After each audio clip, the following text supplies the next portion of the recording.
16th, 1968. We're in Australia, in pitch darkness. Bianchi and Auger, driving their Citroen car number 87, are making headway in rain, fog, and mud. At the Omeo control line, 500 miles from finish, Bianchi and Auger are leading. They have practically won the rally. The Citroen team is in a happy mood. Out of 3 cars entered, 2 may still win. Nere and Tiramorsi, in their DS car number 74, are nearing Omeo. They are 30 minutes behind Bianchi and Auger. 30 minutes lost while they were finding their way in the thick fog. They are driving under pouring rain over muddy, slippery, hazard-strewn track. Danger lurks behind every turn of the wheel. There are some 60 cars still in the race, 12 hours from the finishing line. What a fantastic trip, this London-Sydney rally, when I think of it. Crossing Europe eastward, whizzing through the Middle East, sailing 9 days in the Indian Ocean before the hard journey through the desert wastes of South Australia. Such are the varied treks of a great 9,900-mile adventure. And believe me, it was anything but a bed of roses. On one of those chilly November mornings, the 20th in Paris, we found ourselves with the 3 Citroen cars entered, the 7 drivers and our race manager for an official press meeting. Our cars were standard made, well prepared, but strictly standard. The Automobile Club de France welcomes us. But the start of the rally was to take place in London on November 24th. There we were, 98 entrants, 4 Porsches, 29 Fords, 14 BLMCs, 7 Volvos, 4 Moscoviches, 3 Simcas, 3 Citroens, ours, and a few independents, including a dashing 1930 Bentley. Congratulations on the standard preparation of the cars. We're all very impressed. Thank you very much for your cooperation. All you for the organizer of the event. There are no new regulations. All inexperienced drivers rules themselves should be people with their experience stay behind us. Already our ears were buzzing with the hectic atmosphere of a great race start. A very familiar experience. However, the Crystal Palace departure far exceeded what we'd seen before.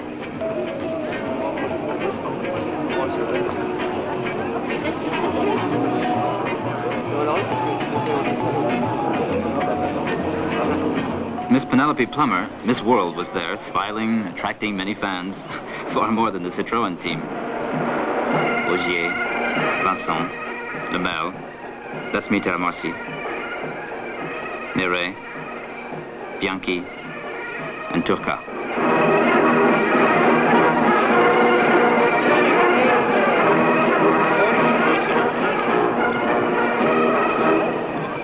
Graham Hill, 1968 World Driving Champion, opened the race.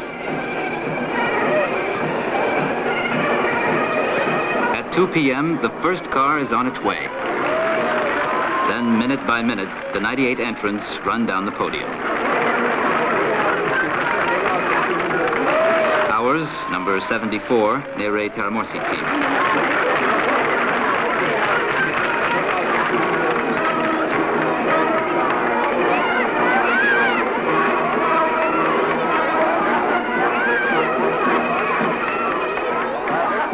Number 87, Bianchi Auger team. Number 94, the Merrill Turca Vincent team.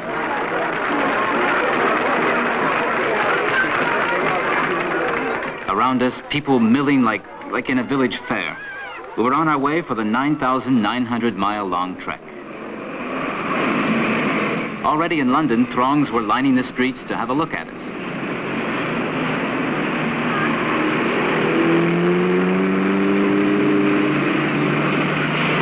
After France, Italy, Yugoslavia, Bulgaria, on hazardous, treacherous wet roads, groping through fog, we reached Istanbul. 70 hours after the start, we were crossing the Bosphorus and had already run over 2,071 miles. After Istanbul, we were to tackle the first severe hardships. Up to Ankara, roads were still acceptable, but in Turkey, in the Sivas-Erzincan leg, none of us could meet the requirement of a 62-mile-an-hour average.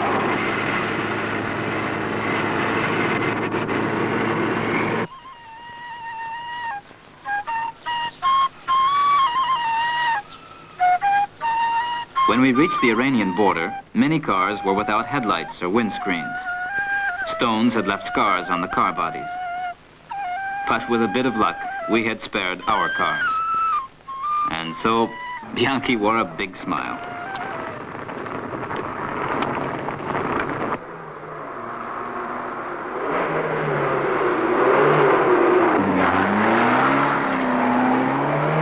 Fatigue, rain, and dust had already eliminated many a driver. Less than 80 of us were left to check in at the Tehran control line. Our car had a 5-hour advance.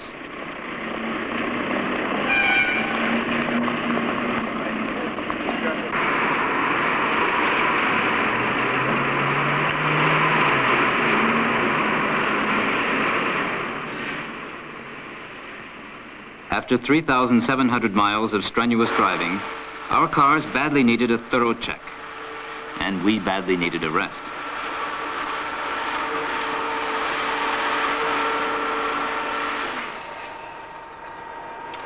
Mariotti, the Citroen race mechanic, could be seen having a close look inside the car's bonnet, checking brakes, regulating headlights, making the oil change.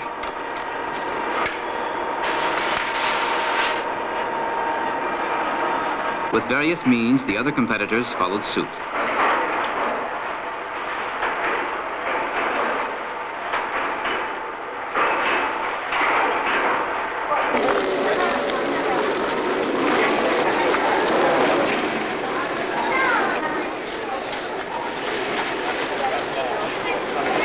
At 8 p.m., we left Tehran.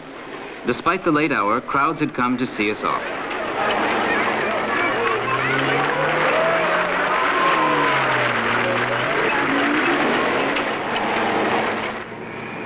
We were headed for Afghanistan and would have to drive the 1,426 miles to Kabul at an average speed of 62 miles an hour. We could choose between the easier northern route and the shorter southern route, but the latter implied bouncing on miles of undulating potholed track, the most hazardous stretch since the London start.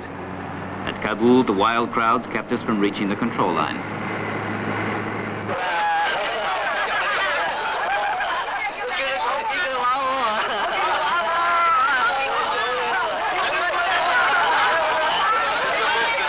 There we are, about to tackle the Lataban Pass. The day before, local authorities had tried to level the pass with a bulldozer. In vain. We had to rush over fords, slushy holes, and crumbling stones. No one could meet the time requirements. Least penalized were Clark, Hopkirk, Bianchi, and behind them, Cowan, Lampinen, and Nere. The provisional scoreboard will remain unchanged to Bombay. First, Clark Anderson on Lotus Cortina. Second, Lampinen Stepalar on Ford 20 MRS. Third, Bianchi Augier on Citroen DS21. Fourth, Hopkirk Nash Poole on BLMC 1800. Fifth, Altonen Easter Linden on BLMC 1800. The hysterical crowds were our only problem in India. This reached a wild climax in Delhi.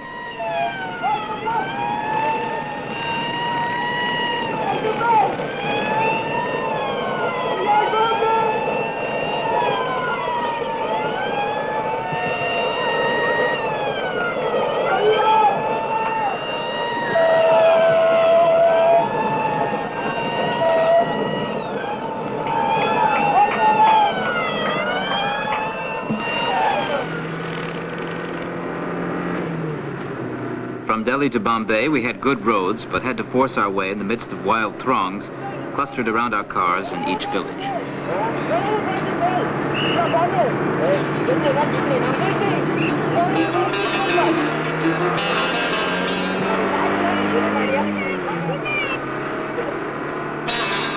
Bombay, our last stop in Asia. After 6,200 miles, 3 Citroens ranked among the first 15 cars with penalties of less than 1 hour.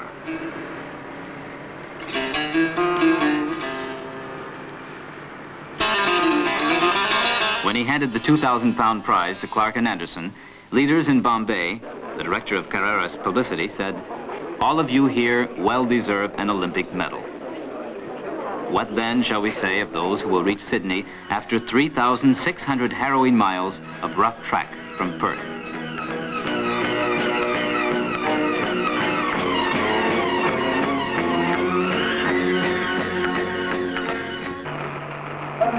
Late afternoon on December 13th, the Chusan landed at Fremantle. Many bystanders had come here to stare at these mad drivers, few of whom would reach the finishing line. The Australians had even waged a mini-war of nerves on us, spreading horrible tales about the hazards of the Australian journey. Kangaroo leaping out of the bush, crushing our cars with their tail, and thick red dusts hiding dangerous pitfalls.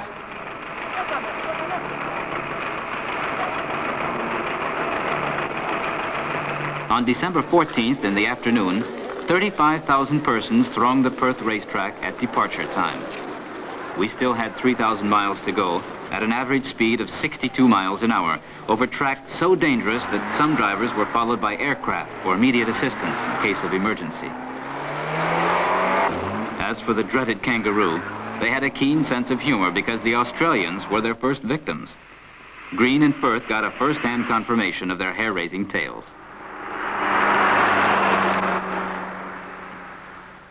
The first battle between the leaders took place at dawn on the 120 miles of track to Lake King that we were to cover at an average of 60 miles an hour. 3 men made it: Clark, Lampinen, and Bianchi. Crossing the South Australian desert left the scoreboard unchanged. Green broke his suspension. He wrote the name of the broken part in the sand and had it parachuted to him within minutes. After a rush repair job, he was on his way again. At the desert's edge at Port Augusta, Clark burnt out 2 valves.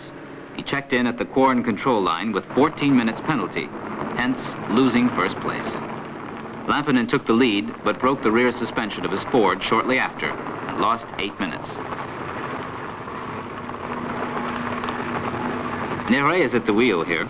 We're in a happy mood. Bianchi and Auger are in the lead now, and we rank among the first 6 cars. Such was our position when we neared the Omeo control line, 500 miles from the finish.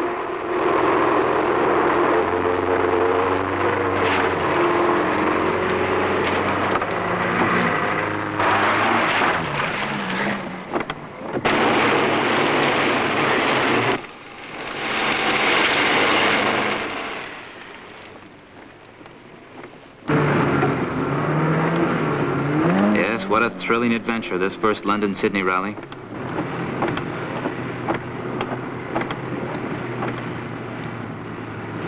Now it has stopped raining. I can see the first lights signaling the control station. We're arriving at Omeo.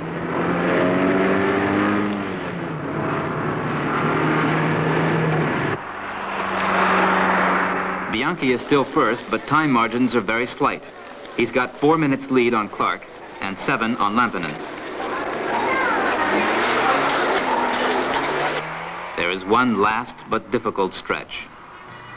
During this last leg of the rally, Clark was to break his differential and Lampinen swerved off the road.